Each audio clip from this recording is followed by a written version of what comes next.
scientist. How'd I know you were a scientist? Well, you may not be wearing a white lab coat, but lots of scientists don't.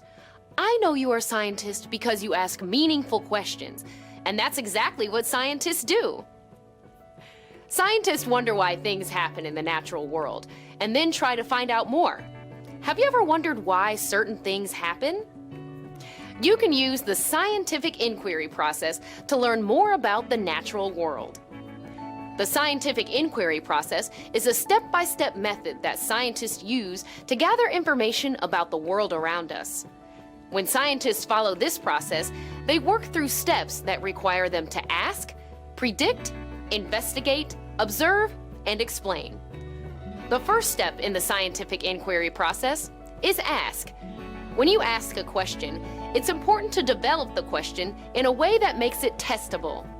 Testable questions are those you answer as you conduct investigations and make observations that provide evidence.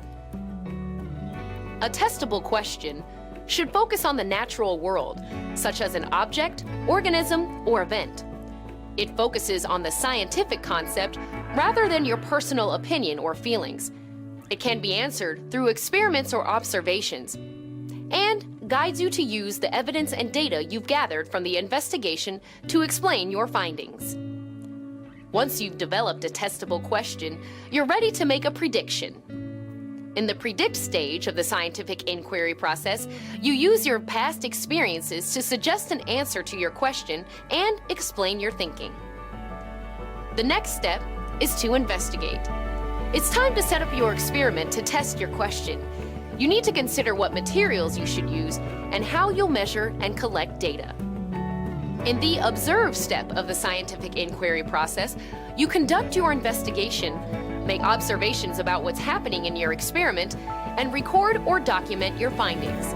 In the next step, you'll use this data as evidence.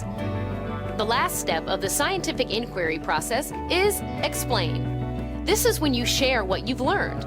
Be sure to explain the data, evidence, and observations you recorded earlier. It's important to use evidence as you explain because people will ask, how do you know that? And what evidence do you have? It's likely that you will have questions even after you've conducted your investigation. After scientists conduct an investigation, they continue to ask questions. This leads to another cycle through the inquiry process. The scientific inquiry process is an ongoing process.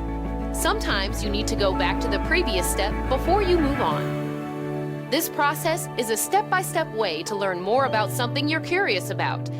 When you have questions about the natural world, use these steps to grow your understanding. Ask, predict, investigate, observe, and explain.